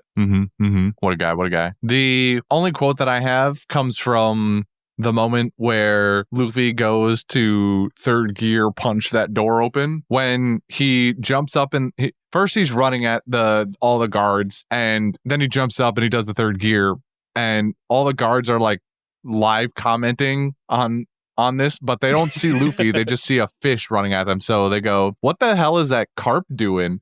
Wait, what?" What's wrong with this carp? Is it actually a blowfish? When he does the third gear, they're just shit, complete nonsense. Because then by that point, Luffy's dumb face is sticking out, and it's clearly a human arm, and they're like, "Is that a blowfish?" And then they just get fucking decked. They just get like fucking wrecked from there. Yeah. I don't know. It tickled me how just is that a blowfish? I don't know. It was great. That's all I got, though. I love it. All right. Moving on to the golden ham. I have a nomination, but I don't think anybody else in the team felt this energy like I did. So I really want to give it to the costumes this week. I really like these fucking costumes. The fucking fish, the cat, the frog. I don't know. It spoke to me, man. Every time they said a word, I'm just chuckling to myself. They're all these fucking stupid ass outfits. I thought you were gonna come in here with like Frankie or Senor Pink. No, you came in here with this. What? Nah, this is what I was afraid of when we did the bit at the beginning. Yeah, and he talked so much about the costumes earlier too. Christian was parsing that shit together. In the back of my head, I was like, "He's not really right." Like, you did warn us, actually. You did tell us, like, I have this bit idea, but I don't want to bring it up and spoil my golden ham nomination. And I and I still never parsed this together. You're better than me, man. No, at first, even then, I was like, what is he talking about? Like, why is this in any way refer? Like, I get that we did the whole costume, like they're in costume, Usopp and Robin are chilling in guard uniforms. Like, people are dressed up, but like, I don't get what that has to do with golden ham. And then he was talking a big game about them earlier, and I was like, oh wait, no. Actually, one more note that we didn't touch on that we might as well do right now. Everyone still thinks that Sabo as Lucy is Luffy as Lucy, which I find fucking hilarious. Yeah, fucking wild. Including Doflamingo and his crew. That blew my mind. Doflamingo was looking at that TV screen and really thought that was Luffy the entire time. I had to pause and just and go, This What? guy? Doflamingo? Of My all people, Doflamingo? is looking at that screen, all the blonde hair clearly poking out and the taped on scar. What do you mean? I'm glad you brought this up because there's also an additional thing. So a couple weeks ago, we talked about, I'm pretty sure it was the bridge scene between Law and Doflamingo, where you mentioned that like when Doflamingo has like his massive forehead vein throbbing, there's a noise to it. It was like that, but 100. Yeah, in that scene where very he's prominent like, this time. It was so visceral, man. It was, I can't describe the sound, but it was there. You knew. That man burst so many blood vessels in his brain. Mm-hmm. He was nuts. Big angry. Also, one more bullet because I Big remember we glossed over it or forgot about it. Quick little tidbit: Viola, Zoro, Sanji. Whoa, Viola, Zoro, and Luffy split up from Kinemon and Wicca, the little Tontada, because Wicca and Kinemon are going to make their way down to the toy house so they can save Kanjuro and their friends and blah, blah, blah. Just wanted them to make that clear. Yes. All right, so Wow, do you who's think I Golden could Hand? go a single podcast episode without having a stroke? Probably not. Anyway, I vote for Frankie. I vote for Frankie too, actually. No! Not like that! All right, Frankie. wins. I mean, he does deserve it. I'm not going to say he doesn't deserve it. Like he's carrying the team right now. Beautiful. I love Moving when on a to plan fan comes mail together. real quick. We have We fan got mail this two- week? Yes. 2 quick emails, or 1 quick email. Anyway, this one's from, how do I pronounce your name? Because you wrote it in the email. Jared, but replace Edie with Aaron. So Jaren. Well, it's probably Jared Jared writes, because you never pronounce J's with first names anymore, from what I hear. huh? He's talking about the Jesus bit. Listen, I could call him Harin if he likes that. I don't know. Maybe he Harin, let us does. know. Except you just did. Anyway, Jaren writes, yo, I just listened to the app where you read my email. Geez, I wrote a lot. I guess that makes sense considering what I'm in school for now. Tell us what you're in school for, by the way. Anyways, if you read this one too, what are you wearing? Also, my name is pronounced like Jared, but with an IN or an in at the end. So Jaren. And then he leaves a little spoiler at the end that I won't read. All right. Anyway, I'm gonna call you Harin from now on. I am currently wearing. I'm gonna level with you. I'm wearing matching sweatpants and hoodie from the gym that I go to. Apparel from the gym that I go to. Man's rocking a tracksuit. Sell out. Yeah, I'm kind of a sellout. Anyway, Brendan's CrossFit Gym, sponsor us, please. Wow, you didn't have to tell them I'm in a CrossFit gym. Now they can find me. One CrossFit gym in the entirety of continental United States. I believe they have a monopoly on the industry. Yeah, I could be intercontinental United States. I might live in Hawaii. You don't know me. I don't live You in might Hawaii. live in America somehow. You don't know. we have a Discord member that could maybe confirm that for us. That's very true. We have at least one member in our We need to Discord. get someone from Alaska now, and then we'll have all of our 50 states covered potentially. What about Puerto Rico, man? What the hell? That's Well, not a like, state. That's a They're a colony. territory. Oh, sorry. Yeah. That's fair. I'm still angry about it. Censor top. Anyway. Anyway, Mhm. I've got blue sweats on and a black T-shirt that has a little graphic on it. It's got a picture of a D20 on it. It says "Crying is a free action." Interesting. I like that. That's a fun It's good. shirt. I like it. Is. It's very fun. Just got it at a Comic-Con a couple months ago. Nice. Nice. For me, it is very cold in my room. I got a really bad draft here in the sub-Arctic. I found out this week the weather where I live was colder than Antarctica by a couple of degrees, which is mind-blowing. So it's really cold. What? Yep. It was Couple of degrees, like 6 or like something on like that. like on the same day. Antarctica was warmer than where we live. That doesn't seem right. That's- Maybe like a very like northern peninsula on the Antarctic, but you cannot tell me that like the Listen, average take it up with the temperature local in news Antarctica. station, not me. I read the headline. That's what the headline said, right? All right, you're also a fucking you fall to clickbait all the time too. So I'm just saying I'm not taking anything you You're say. going to tell without me a little my bit of salt. local news station is lying to me, Brendan? I'm telling you that they might be choosing their words carefully, and you're eating it up. Listen, their message seems very concise and clear to me. No, your Anyway. message is concise. Theirs is vague on purpose to trick you into thinking it's concise. That's the whole point. That's clickbait. Anyway, Continue. I'm wearing pajama pants. They are mostly black, but they got like a checkered pattern. So it's got like different shades of black, some onyx or whatever you want to call it. And I'm wearing a white tank top with a barbecue sauce stain on it from earlier. And yeah, that's it. All right. Listen, we can't all have Incredible cool graphics on our shirts, right? I got to give them something. I just feel like maybe the barbecue stain didn't really need to be stated, It really gives but you a I guess picture of who I am. Does yeah. it? Well, no, it's really no. He's right. Fair enough. definitely paints a picture. All right, is that so? That was Jaren's, but do we Yes, have a second email? Yeah, second email here is from our community member Neil, who recently joined our Discord. Shout out to Neil, real cool guy. Neil writes, hey guys, Neil here from India. Love listening to the podcast as we get some diverse opinions from each member.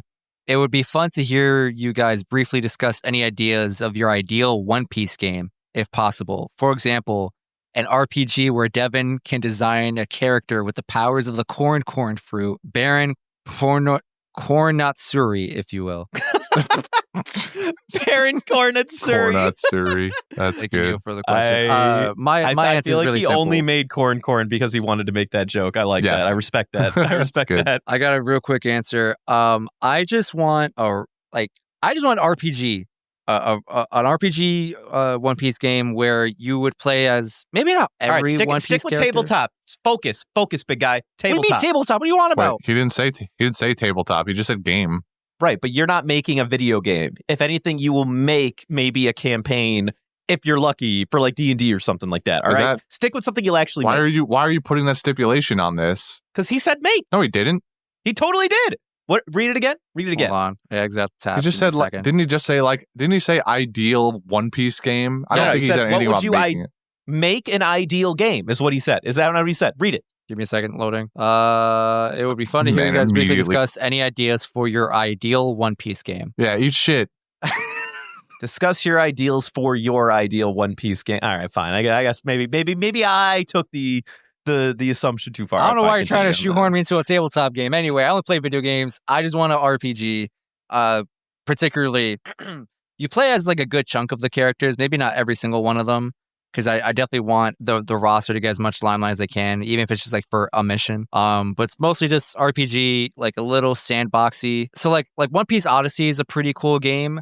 The only thing I really don't like about it is the turn-based combat. I very, very much do not like fucking that. One Piece, but Pokemon. No, it's literally you just like what you do One Piece stuff. So you fight bad guys, fight Marines, fight whoever, but your combat is turn-based. It's more similar to like a Final Fantasy, or at least like certain earlier renditions of it. I don't like that. I'm really not a fan of a turn-based combat outside of Pokemon. That's like the literal exception for me. I just want to go full Batman on a guy, or like if I'm Luffy, I just want to gum Gatling a dude. If I'm Zoro, I want to hack and slash. If I'm Frankie, I just want to combo somebody, just go punch, rocket launcher, whatever. Right? My idea is pretty simple. That's basically it. That's all I want.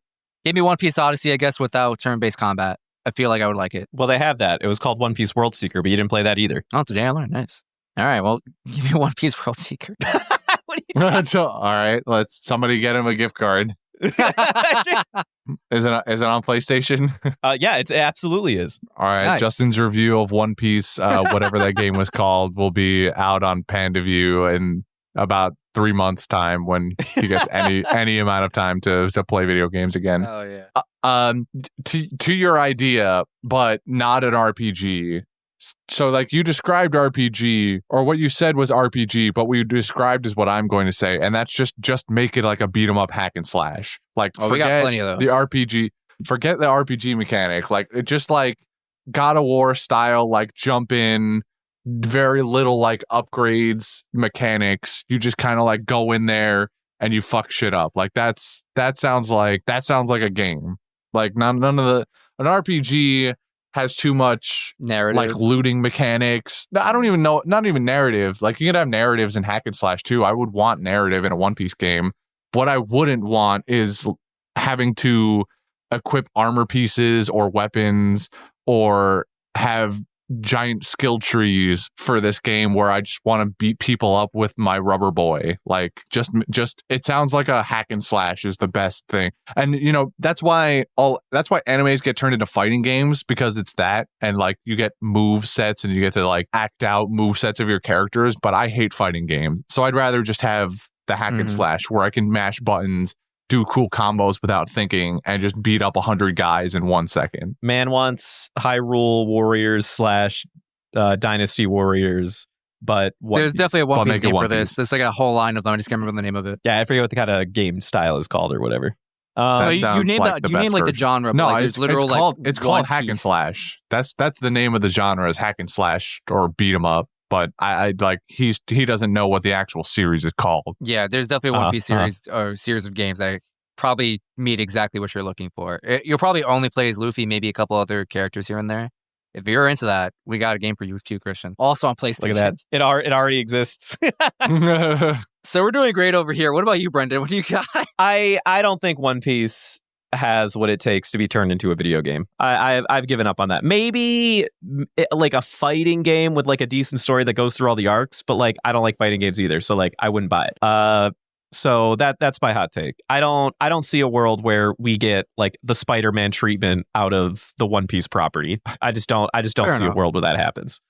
I'm getting repeated messages from our studio audience of one to name Pirate Warriors as the game that I'm talking about, I guess. Yes, Pirate Warriors. I know of Pirate Warriors, but I've never played it myself, so I wasn't certain if that's what it was doing or if that's what it was. But I'm familiar with Pirate Warriors. Okay. I think there's like 4 of them now or something like that. But anyway, yeah, I've given up on a good video game for One Piece. The best thing I can think of is like a Budokai like story progression sort of deal. I did like some of the gimmicks that they used to come up with for those games. Like one of my old favorite Dragon Ball Z games, it was like a little chessboard, but all the little like enemies and players would like move around and collect items and shit like that, and kind of had to strategize like, okay, who are you going to fight first in order to like move on to the next level or whatever. I like those kinds of gimmicks, but at the end of the day, the core of the game is still a fighting game. Kind of miss me with that. And they're not my favorite. So I would stick with like board games or just do a straight up D&D campaign. But I am not really that good at writing D&D. So, I'll just be like a bystander when like people are doing that, maybe. And I have enough free time to commit to it, which I don't. So like, don't invite me because I'm just going to let you down. Invite me so I feel included, but also don't expect me to show up because I'm busy. Yeah. It's like kind of long and short. I want a One Piece, like that Dark Souls board game that came out years ago. Yeah. I don't own it, but I have played it. Like, just give me like that kind of shit, but give me a One Piece. Just do all the hard thinking for me, and I'll eat that shit up. I'll eat it up. All right. Anyway, that's my hot take. Cool. Was that the end of the email? Yes. Cool. I'm glad you came up with one original idea on this podcast. Good job, Brendan. I'm proud of you. Listen, man. At least somebody's got to steer the ship. Not everyone can, I was going to make a joke about koala, but there was no way I was going to make a joke that didn't just make me look stupid. No matter how I bring koala into this conversation, I'm still the idiot. That's the One Piece with a lime charm. Patreon shoutouts, Twiggo and Easy Life. You're our 2 favorite goons, and only 2. You're the best. We love you. What's the only bit about? I mean, like we might have had a third once upon a time. We don't this week, so thank you, Twiggo and Easy Life. We have 5 total slots, by the way, if anyone wants to fill them up. Just putting that out there. All right, dude, you don't need to do that. Don't do that. That's okay, no. That's rude. You don't get to rag on me after just calling out our I absolutely get to rag on. You're literally just like peddling for cash. Like, fucking stop. And you're the one ragging on a former third. What's wrong with you? Well, yeah, but like, that's our bit. God, like me and the guy that used to be there. Yeah, no, the general public doesn't know that. Like, they might think you actually have beef with somebody. No, I got no beef. I'm just an asshole to one particular member in our Discord. It's a back and forth. It's a love relationship. It's all love. Don't worry. Sounds like the toxic fruit. That's what that sounds like. I do be eating the toxic fruit sometimes. I do. That is me. Anyway, yeah, those are our Patreon shots. Thank you, Twiggo and Easy Life. We love you. Right, I guess that's the end of the show. We don't have anything left. No, we got something left. Okay, enlighten me. It's Garb Gab time. Brendan's favorite part of the episode where we reach into the Garb Gab and we pull out a thing and we do it. Are you ready, Justin? Yeah. All right. Here's the Gab. I'm going to need you to garb on in. Garb on in or garb on it? I need very clear instructions. Garb. Right now. Do you see Garb how on awkward this in. is? You see how awkward this is, right? Like this isn't. I'm going in. All Oh right. my God, he just dove straight. I mean, I know I gave him a big Gab, but I didn't expect him to I dive got all it. the way in it. All right. We got a rain check. And hold on, it's in like a coin roll. Let me just. That's not the sound of coins dropping, but don't worry about it. Inside this coin roll, we have the question: what's your favorite vacation memory? Favorite vacation memory? I think that's I'll a good go. question. What you guys think? For me, Perfect. I also have bad memories, so keep this in mind. I feel All like my memories are sad. I really can't remember a better vacation than getting to experience going on a cruise for a week. The only true downside is that I was really young, like a little kid, like 5, maybe 6. So I couldn't enjoy or appreciate certain things as much as I could now as like an adult or just like a teenager or whatever, right? Or also probably a lot of things I couldn't experience because of my age and height and stuff like that. But it was really cool. Being 5 years old, you get to be on a Carnival cruise line. Everything's fun and whimsical and whatnot. Pool 24/7. We were doing, I think, a tour of the Caribbean islands. So I got to pretty sure I went to Jamaica, and I've never been to Jamaica back since. So I wish I could experience that now, like a little bit older. So I appreciate culture more. I maybe remember it a little bit better. Things like that. We went all over. It was really fun. I remember one of the U.S. Virgin Islands had a really, really pretty beach, the clearest water I've ever seen in my life. It's just a lot of fun times. I remember that's the first and only time I ever got to wear a robe. There's a picture on my refrigerator of my mom taking a picture of me in the robe at 5 or 6. And I don't know what pose I'm trying to do. I'm somewhere a mix between paint me like one of your French girls, but also I'm kind of falling off of the bed and I haven't made up my mind on what I'm doing. It's funny. It's funny looking, but it's a pretty good memory. So you were young. Yeah. Mm-hmm. This is 2000s or I didn't realize it was that long ago. I got to watch the hit musical from Justin to Kelly every day of every hour on that boat. I can't tell if I hated it and just got Stockholm Syndrome into liking it. This bit again. Yeah, this bit again. I don't remember the plot of that movie, truly. I just remember the last song of the musical being, that's the way, I like it. And that's a good song. Also, I got to eat pizza and burger and fries every day of the week on that ship because it's kind of all they had. And there was a fancy restaurant for dinner time. I don't remember what food I was ever offered. I just remember bread and a fancy dining hall. But yeah, it was pretty cool. All right. Christian, do you have a particular one? I don't know. I would have to think. I have several probably that I'd classify as really solid vacation memories. I'll give you one in particular. I guess the first one. I don't know. It's necessarily my favorite, but it's up there, and it's the first one that jumped in my head. So it'll be the one that I say. In my childhood, for many years, me and my dad were into this hobby called slot car racing. And awesome. What? That's awesome. I think I got to experience that for a short while as a little kid. That was a cool hobby. Oh, it's awesome. They're still around. I can take you to places if you really want. I still have cars even. We can definitely make this happen. Anyway, I have family that lives in Wisconsin, and every summer we will go visit them usually, especially when I was a kid. So one summer when we were out there, or before rather, my dad looked up slot car racetracks that were around where we would be. And we found out that there was one, not only was there a place we could go to, but it was specifically the place that they manufactured these different parts, specifically tires for cars that we used a lot. And the guy who founded the company was going to be there. He's ran the place, and it was his place and it was his company. And so not only did we get to go there when we actually went to Wisconsin, but we got to spend the day with this guy in his racetrack racing. We had our box of cars with us, but he showed us a lot of different cars that he had and built, and gave us a bunch of free shit for the company like different tires, different parts, bodies for the cars. And it's called the place is called Alpha Slot Cars. That guy unfortunately has passed away at this point, which was really sad when we heard about it. But like 12-year-old me, that was like one of the greatest things ever at the time. To meet a guy who was like so deeply ingrained in the hobby that I was enjoying at the time. So that was a really, really cool experience to have at a younger age. I think that's quite nice. That was very sweet. I'm going to level with you. I don't have a good answer for this question. I will try to be as good as I can. I think in my heart of hearts, I am a fairly boring ass person.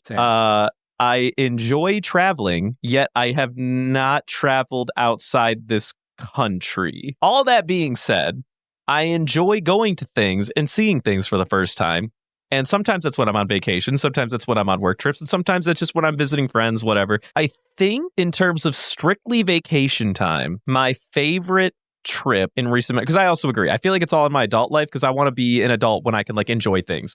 Like I have memories of when I like went on trips as a kid to like, you know, like Staples in the country and stuff like that. But I don't know, like I was a kid. Like I think anything's cool when I'm like an infant or whatever. When I was an adult was when I started actually having fun. I think my favorite trip that I've had in recent memory within like the last like 5 or 6 years was the first time I ever went snowboarding out west. Well, west from where I live, onto like the Rocky Mountains. And if you're unaware, at least in the States, the Rocky Mountains have some pretty damn tall ass mountains. And I have snowboarded in my life.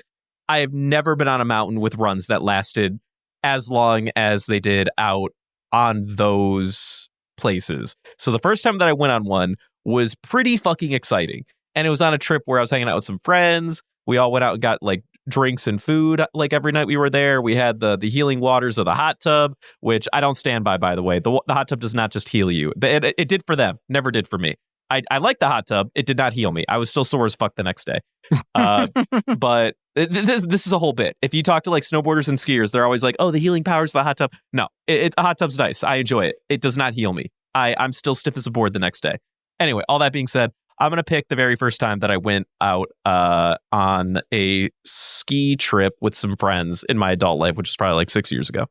Nice. Sweet. Okay. All right. Well, I think that's it. Anything else to say before we close out or whatever, Justin? Thank you for all the support. We appreciate it. We wouldn't have gotten Melon-T on the show if it wasn't for all you guys, because without you guys, we also couldn't get Teching on the show, which I'm pretty sure gave us credibility to maybe be a little bit more appealing to other creators. So thank you, everyone, for all the support over these years. Mm-hmm, With that being said, absolutely, it's time for the social plugs because Devin's not here. So I'm going to do the thing. Thank you for listening to our show tonight. If you wish to follow us on social media, you can do so on Twitter and Instagram at Panda Sightings. Also YouTube. I guess that counts now. We're on YouTube now. You can listen to our podcast. We are on YouTube now. That's kind of weird. It's there. We are on YouTube now. I gotta remember to add that now. But yeah, Twitter, Instagram, and now YouTube, because I guess that's a social media platform. Anyway, if you wish to send us an email like Jaren and Neil did tonight, you can email us at pandasightings@gmail.com. If you wish to financially support us like Easy Life and Twigo and all of our other patrons, you can do so at patreon.com/pandasightings. If you wish to financially support us less directly and get something out of it, we have a merch shop over on redbubble.com. You can get a bunch of One Piece related merchandise designs and get stickers, water bottles, bandanas, whatever you have. Redbubble.com is a really cool site for that kind of thing. And don't forget to tune in to our live recording with Melon-T, our spoiler cast, on February 2nd, as a Friday at 7 p.m. Eastern Standard Time. It will release, hopefully, 2 weeks later. That's the plan, which should be the day after Valentine's Day. It should be a Thursday. So that's the goal. I won't say we'll commit to that. Depends on what the production cycle looks like. But, you know, be on the lookout. Be on the lookout for our socials. We do have another planned event coming out soon, so we should be announcing that soon, as soon as we finalize details. And yeah, thank you for all the love and support over these years, especially recently. Appreciate it. Mm-hmm, mm-hmm. Excellent work. All right, well, so are we going to have that debate about the left versus the right Twix before we close out? Or let's not discriminate. Left, right, up, down. I mean, it's definitely right all the way, right? Like, I think we can all be in agreement here. No, I'm pretty sure everyone likes the left Twix. I just like Twix, bro. I don't. All right, well, no one's officially asking you. All right, I the don't adults know, are I talking. don't know where you get off on this neutrality stance. Like, go sit over there. Yeah, go get out of here, Switzerland. Okay. So like, I don't know what you see in the left Twix. It's all right. Right has clearly got more gooey caramel center. All right, Like, what more could you I'm want? gonna level with you. The only reason anyone likes the right Twix is because they're like, oh, it's the right one, right? Get it? No, it's the left one because it's the only one with any real fucking personality. It always is the last one off the belt, so you know that it's seen some shit, and it's got the most amount of flavor. I mean, it's no brainer. It's a no question. Flavor. I can't roll my R's. So I Can't roll your R's, huh? So yeah, No, I can't do that. No wonder you hate Unfortunately, the I right one. There's no R's in left. That's why you really like the left one, because you can't say it. All right, well, you didn't have to out me like this, okay? Like, what the hell, man? Jesus. I'm sorry. Was that a personal thing? I didn't realize. I mean, I guess I just didn't expect you to like nail it so well. I guess whatever. Yeah. Fine. Get a load of this guy. Can't roll his R's. Am I right, Justin? That's I'm Switzerland. Remember, I'll pick a side. shit, he's right. That's your boy right there. He left you hanging. That's true. You gave him the alley oop and he was like, "Fuck off." No, I mean, he's got a point. He shouldn't be taking sides. It's true. All right, well, I'm gonna just go wallow in my own left Twix self pity. Yeah, you do that. I'm gonna go enjoy my right Twix. And I'm gonna enjoy both of them.